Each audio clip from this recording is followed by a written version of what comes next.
Tenemos como invitada a la doctora Natalia Ávila. Adelante, doctora, bienvenida y bienvenidos a todos los asistentes. Muchas gracias. Bueno, buenas tardes para todos. Mi nombre es Natalia Ávila. Yo soy fellow de nefrología de primer año en compañía del docente John Freddy Nieto Ríos, internista nefrólogo, magíster en telesalud, profesor del Departamento de Medicina Interna de la Universidad de Antioquia, perteneciente al grupo de nefrología, trasplante renal y cuidado crítico del Hospital Pablo Tobón Uribe. El día de hoy vamos a revisar los principios físicos y químicos en terapia de reemplazo renal continuo.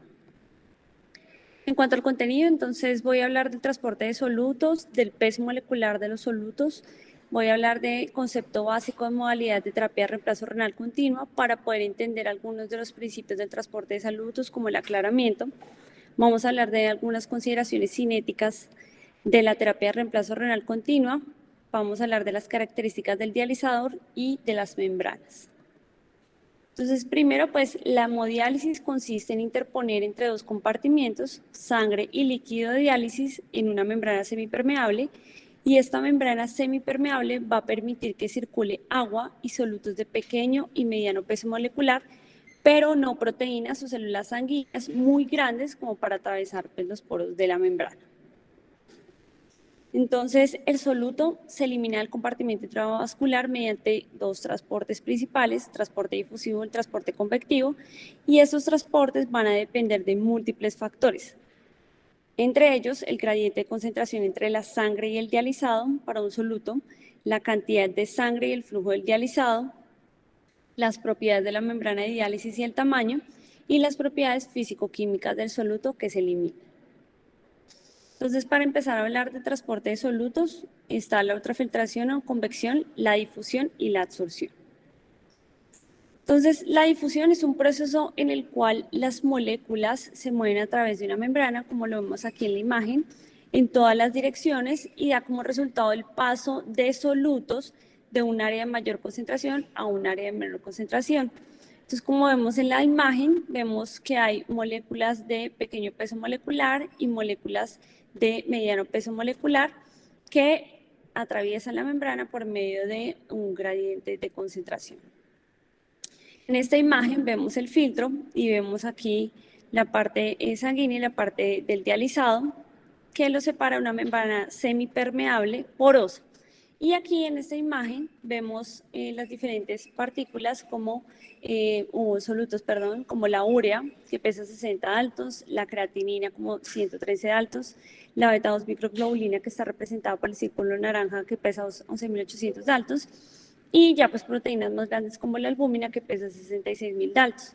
Entonces, a través de un gradiente de concentración, de mayor a menor concentración, pasan estos solutos, como pues, solutos pequeños como la urea y la creatinina, mientras que la beta-2 microglobulina y la albúmina, que son proteínas muy grandes, pues no atraviesan esta membrana semipermeable. Entonces, la difusión es el proceso de transporte en el que las moléculas que están presentes en un disolvente pueden atravesar una membrana semipermeable libremente y tienden a moverse desde la región de mayor concentración a la región de menor concentración. Pero en realidad, estas moléculas tienen un movimiento aleatorizado. Entonces, sin embargo, lo que hacen es ocupar ese espacio, alcanzar esa concentración del espacio ocupado por el solvente. Entonces, realmente, estadísticamente, lo que pasa es que hay un paso hacia un gradiente pues, de menor concentración. Este mecanismo de transporte pues, se produce en presencia del gradiente de concentración, como ya lo dijimos, y esa difusión no va a estar restringida por la porosidad de la membrana. Entonces, además de un gradiente de concentración transmembrana, hay un flujo difusivo unidireccional que teóricamente va a seguir la ley de Fick. Y esta ley de Fick establece que el soluto difusivo va a ser influenciado por lo siguiente. Entonces, por algunas características de la membrana, y ya nombrando o adelantándome un poco, las características de la membrana son el área de superficie, el volumen del cebado del filtro, el volumen del cebado total y la porosidad de la membrana. Y la ley de Fick pues, va a depender de algunas características como son la superficie, el espesor y la porosidad. También va a depender del coeficiente de difusión de solutos, principalmente pues, en función del peso molecular y de la temperatura de la solución. Entonces, aquí vemos la fórmula del flujo difusivo del soluto unidireccional que se va a representar en JD va a ser igual al coeficiente de difusividad del soluto por el área de superficie y también va a depender del gradiente de concentración, que es la fuerza impulsora, dividido la distancia de los compartimientos. Entonces, la coeficiente de difusividad del soluto va a depender de la constante de Boltzmann, que es una constante que relaciona la temperatura absoluta y la energía sobre la viscosidad del medio y el radio efectivo de las moléculas. Entonces, para entender un poco mejor esta fórmula, entonces está el flujo difusivo, que va a depender del coeficiente de difusividad del soluto por el área de superficie de membrana, por la temperatura, y pues esto va a estar relacionado también con el grosor de la membrana. Ese coeficiente de difusibilidad del soluto va a depender de la constante del gas, de la temperatura absoluta, que era lo que hablábamos de la constante de Boltzmann, y de la viscosidad del solvente. También va a depender del radio de las partículas y el número de partículas por moles de soluto. Entonces, todo esto es para pues, llegar a estas conclusiones, y es que en cuanto más fina y porosa sea la membrana, más rápida será la difusión. En cuanto más alta es la temperatura, más rápida es el movimiento de las moléculas. A mayor área de superficie de membrana, más rápido la difusión. Y en cuanto a mayor sea el gradiente de concentración, pues más rápido será la difusión. Igual para el coeficiente de difusividad del soluto, pues más rápida va a ser la difusión. Bueno, en cuanto a la ultrafiltración, que se relaciona mucho con la convección, pero que Ronco en su libro lo caracteriza pues aparte, pero ultrafiltración y convección vamos a ver que es lo mismo y ya les voy a explicar por qué. La ultrafiltración es el transporte de agua plasmática, como lo vemos acá, a través de una membrana semipermeable que es impulsada por un gradiente de presión entre la sangre y el compartimiento del dializado. Entonces, cuantitativamente la ultrafiltración se va a definir como la tasa de ultrafiltración, como lo vemos aquí, que va a ser igual al coeficiente de ultrafiltración y la presión transmembrana. Entonces, aquí, como vemos en esta imagen, tenemos que está una presión positiva a nivel de sanguíneo al final de la arteria en el circuito de sangre, y tenemos una presión baja a nivel del final del circuito venoso. Entonces, y la presión negativa en el compartimiento. Entonces, estas diferencias de presiones es lo que permite pues ya definir la ultrafiltración. Y en cuanto a la convección, es el proceso por el cual los solutos van a atravesar los poros de la membrana que son arrastrados por el movimiento del fluido, ultrafiltración. Entonces, por eso que pues el término es convección o ultrafiltración. Y eso es causado por un gradiente de presión transmembrana, ya sea hidrostático u oncótico.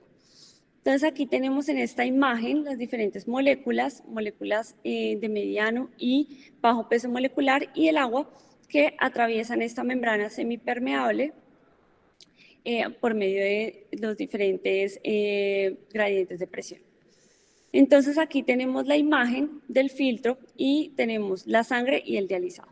La sangre pues tiene una presión transmembrana mayor que el dializado, y tenemos los diferentes solutos que se encuentran a nivel sanguíneo. Entonces está el agua, los solutos de bajo peso molecular, y vemos que gracias a ese gradiente de presión transmembrana, pues se va a generar un movimiento, un transporte de solutos hacia el dializado, como lo vemos aquí en la figura. Entonces hay dos conceptos, flujo de ultrafiltración y flujo convectivo. Entonces el flujo de ultrafiltración, entonces si un soluto es lo suficientemente pequeño para pasar a través de la estructura de poros, va a ser impulsado o arrastrado a través de la membrana en asociación con el agua de plasma ultrafiltrada.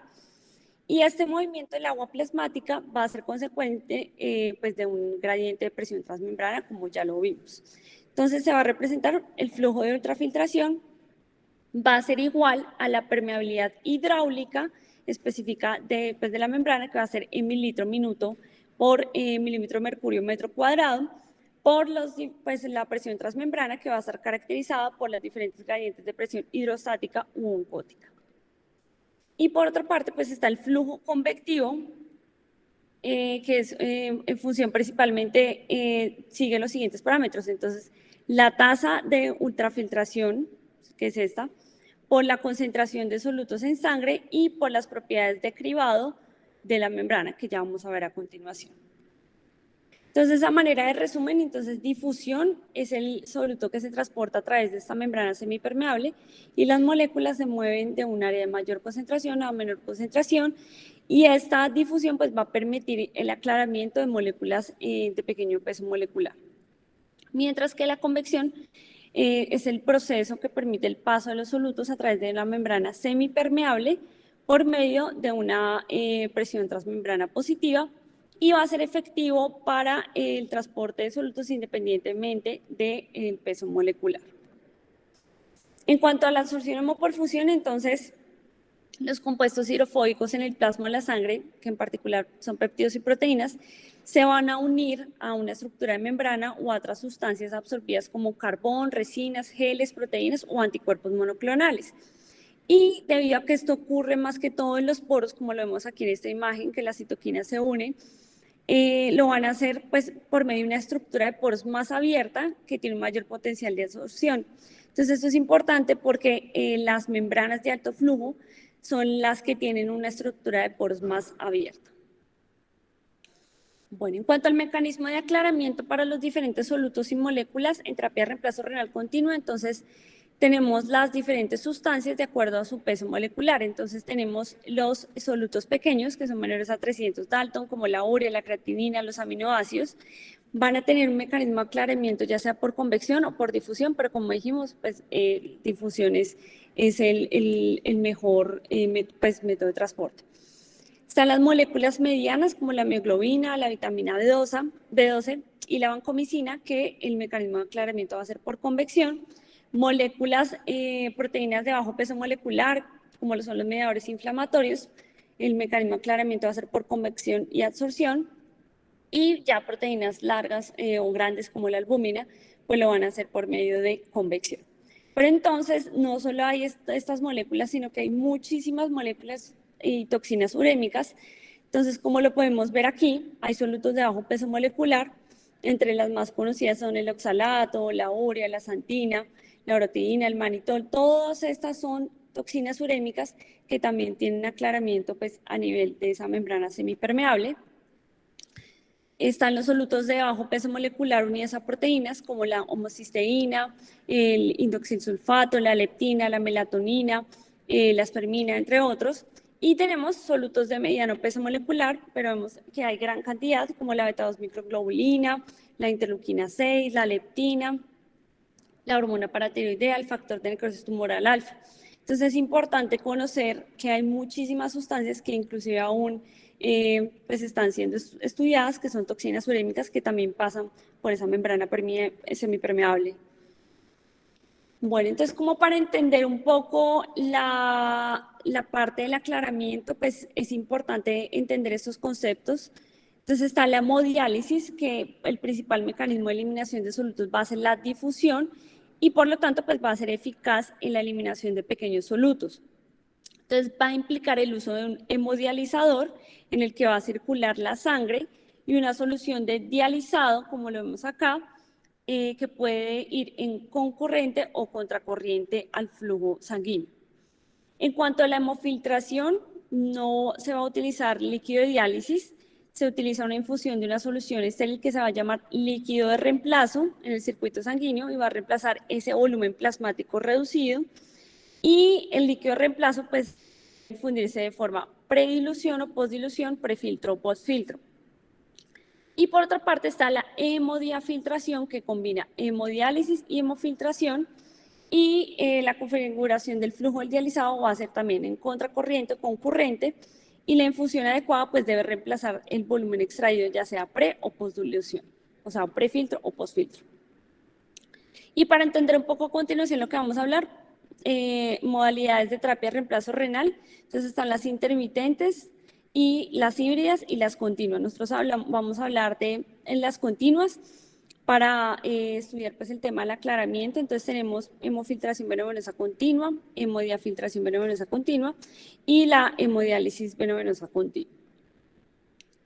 Entonces, en cuanto al aclaramiento de solutos, el aclaramiento es la relación entre la tasa de eliminación de la masa, que la vamos a representar como N, y la concentración de solutos en sangre. Entonces, como vemos aquí en esta imagen, el aclaramiento pues va a depender de la tasa de remoción de la masa, que eso va a depender de la tasa del flujo del efluente y la concentración del soluto del efluente, como lo vemos aquí.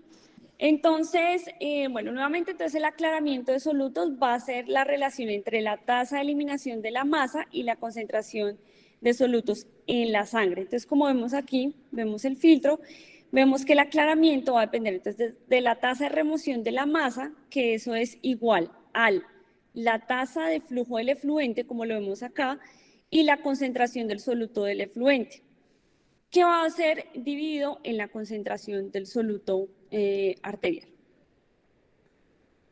Entonces, esa tasa de remoción de masa se va a estimar midiendo la cantidad de soluto que aparece en el efluente y va a ser el producto de la tasa de flujo del efluente y la concentración del soluto del efluente, como ya lo expliqué. Entonces, en hemodiálisis venovenosa continua y hemodiafiltración venovenosa continua, el efluente pues va a ser el dializado o el diafiltrado, lo que corresponda, sobre la concentración sanguínea. Y eso se va a representar pues en el grado de extracción de solutos de la sangre y se va a estimar mediante la relación de equilibrio, como lo vemos acá, o grado de saturación del efluente. En cuanto al coeficiente de cribado, que pues, en algunas partes también los dice coeficiente de tamizaje, esa remoción de soluto por convección va a estar determinada por el tamaño de los poros de la membrana y la tasa de ultrafiltración del tratamiento.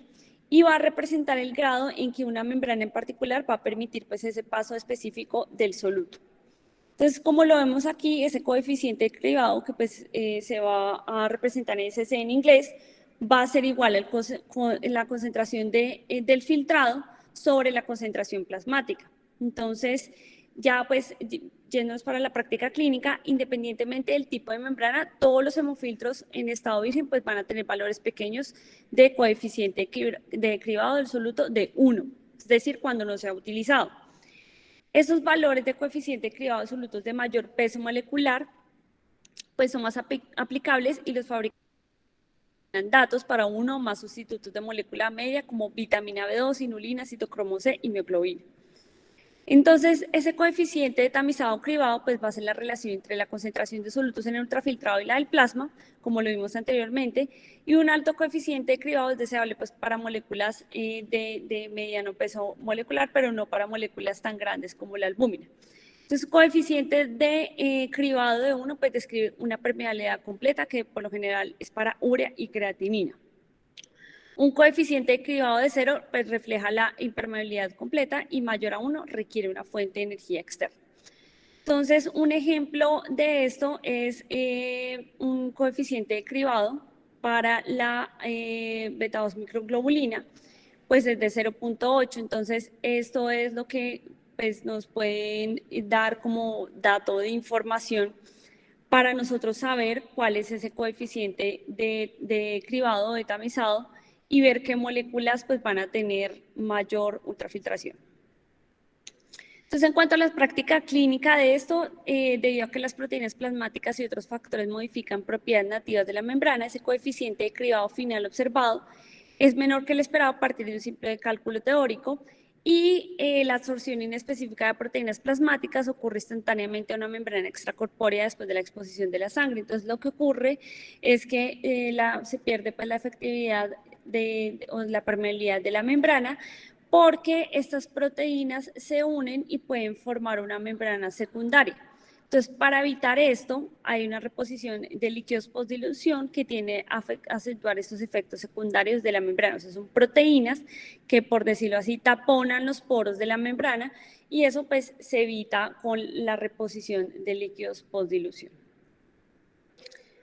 Bueno, en cuanto a las consideraciones cinéticas de la terapia de reemplazo renal continua, entonces, en la hemodiálisis venovenosa continua se van a utilizar membranas de alto flujo y el mecanismo predominante de transporte de solutos pues va a ser la convección. Se prescriben tasas de ultrafiltración que van a exceder la cantidad requerida para el control de volumen y eso requiere un reemplazo total o parcial de esas pérdidas de ultrafiltrado en el líquido de reemplazo como lo vimos en la imagen. Y ese líquido pues puede infundir prefiltro o postfiltro o predilución y postdilución. Entonces, es importante conocer que esa postdilución va a estar limitada por la tasa de flujo sanguíneo alcanzable y la restricción de la fracción de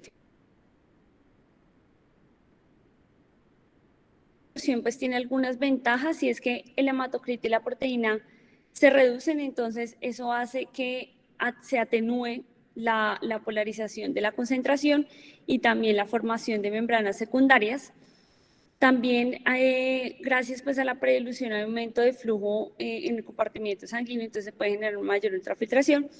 Y hay gradientes de concentración que inducen movimiento, entonces, por ejemplo, los solutos que salen de los glóbulos rojos. Entonces, estas son algunas ventajas de la predilución en cuanto a la tasa de remoción. Bueno, en cuanto a las diferentes características del dializador, entonces tenemos tres, que son la eficiencia, la intensidad y la eficacia. Entonces, la eficiencia pues se identifica como aclaramiento y representa el volumen de sangre depurada de un soluto durante un periodo de tiempo determinado, y se expresa como la proporción del volumen de sangre a lo largo del tiempo y se normaliza pues al peso ideal del paciente. Y va a depender de las moléculas, ya sea del peso, del tamaño molecular, los mecanismos de eliminación, como pues ya lo vimos, difusión, convección o ambos, y ya las características del circuito, como los flujos y los tipos de filtro. La intensidad se puede definir como eficiencia por tiempo, va a representar el volumen de sangre eliminado de un soluto durante cierto periodo de tiempo y puede expresarse en mililitros o litros por unidad de tiempo. Y en cuanto a la eficacia, pues va a medir la eliminación efectiva de ese soluto. Se va a identificar como la relación entre el volumen total eliminado durante el tratamiento y el volumen de distribución de ese soluto. Entonces, se puede definir numéricamente como la relación entre la intensidad y un volumen de distribución de un soluto. Entonces, en cuanto a la eficacia del dializador, pues actualmente se basa en la capacidad de depurar moléculas pequeñas como la urea y también moléculas de mediano tamaño. Y en función de depuración de moléculas pequeñas representadas por la urea, la eficacia la vamos a representar como el coeficiente de transferencia de masas de dializador. Entonces, eso significa que es el producto de la permeabilidad de ese dializador por la superficie, y se va a medir en mililitros minuto.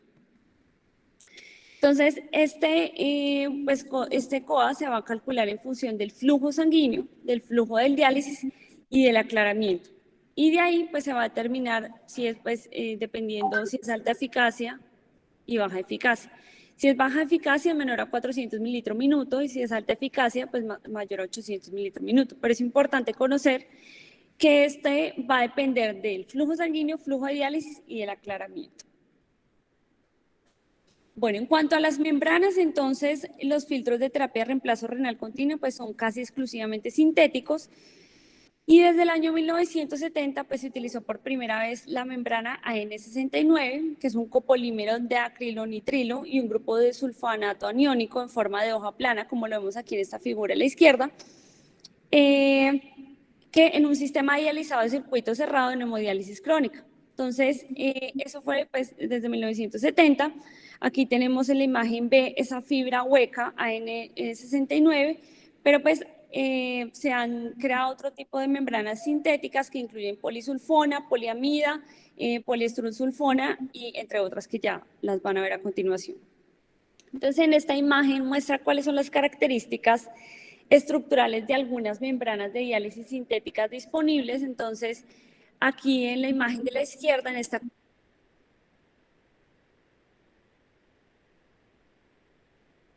la ampliada de la parte interna, y, perdón, en la parte derecha, aquí en el centro vemos la pared de la fibra, y aquí en la parte derecha vamos a ver la sección transversal. Entonces, como referencia, pues todas tienen un diámetro interior, como lo vemos aquí, de 200 micrómetros, y es importante, pues,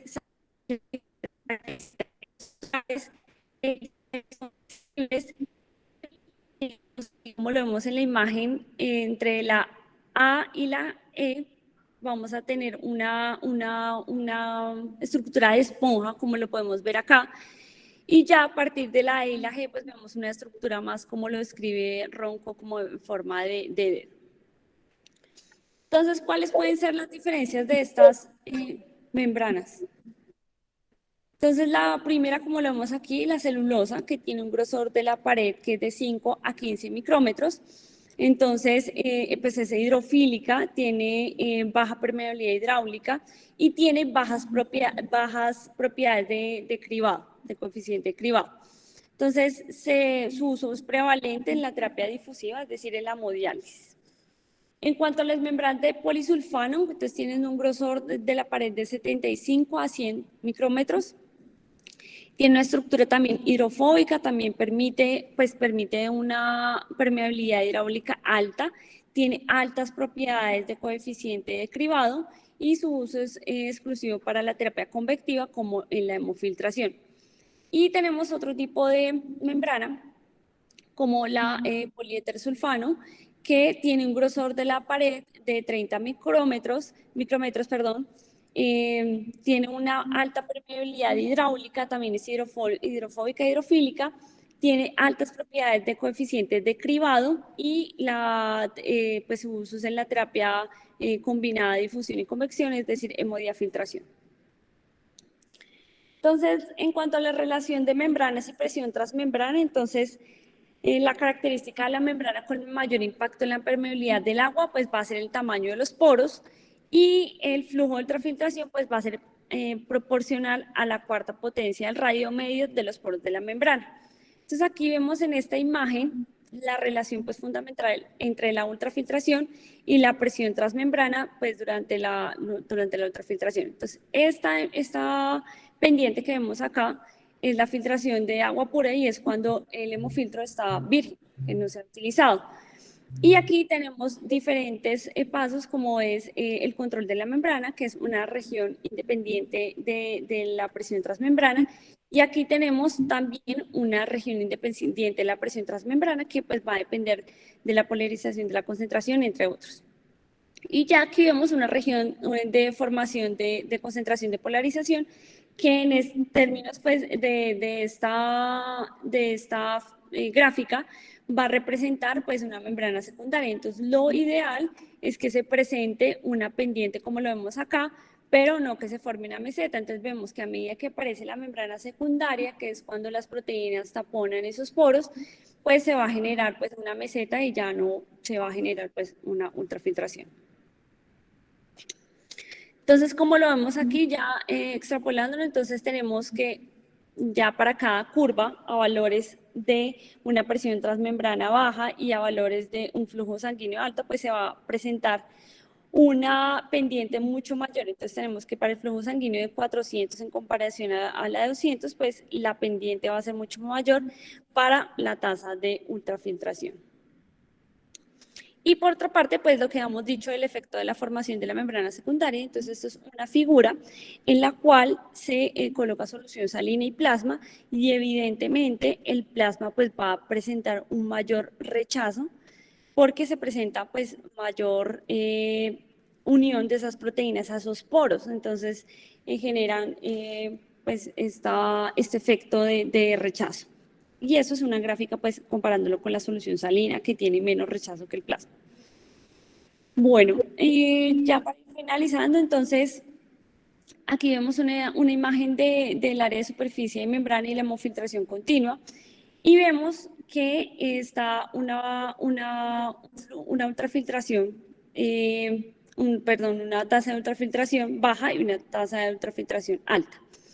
Entonces, un ejemplo de eso es que la tasa de ultrafiltración baja, que es a 75 mililitros minuto, y a diferentes filtros o diferentes superficies de membrana de 1.5, 1 y 0.3, pues realmente van a presentar un coeficiente de ultrafiltración bajo, como lo vemos acá, entonces, sin importar cuál sea el área de superficie de membrana.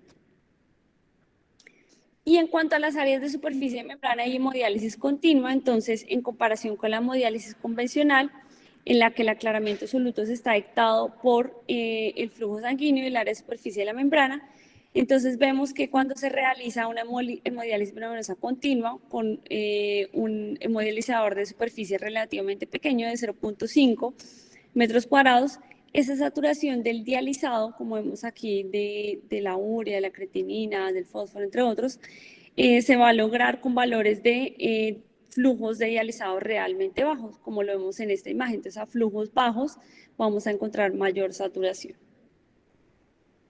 Bueno, en cuanto a los sorbentes, entonces, las terapias de purificación de sangre que son basadas en la absorción o hemoperfusión, pues pueden permitir la eliminación relativamente dirigida de moléculas que no pueden eliminarse pues mediante otras técnicas. Entonces, es importante pues conocer estas tres características y es que debe ser un material absorbente eficaz y biocompatible y seguro, debe tener una estructura y diseño adecuado y debe tener condiciones de funcionamiento que permitan una utilización óptima de la superficie disponible del sorbente. Entonces hay diferentes pasos y mecanismos en el proceso de absorción, entonces en los cuales pues primero hay transferencia de masa externa, ya les muestro una figura, del soluto por convección del fluido a granel y luego por difusión a través de una película delgada. Posteriormente hay transferencia de masa interna que se conoce como intrafase, que va a ser principalmente por difusión desde la superficie externa de solventes en la estructura porosa interna. Luego hay difusión superficial a lo largo de los poros internos y posteriormente pues hay absorción del soluto sobre la superficie porosa. Entonces, como lo vemos aquí, tenemos las diferentes fases que se pueden presentar y los diferentes mecanismos de unión que se puede dar de la proteína hacia esos poros.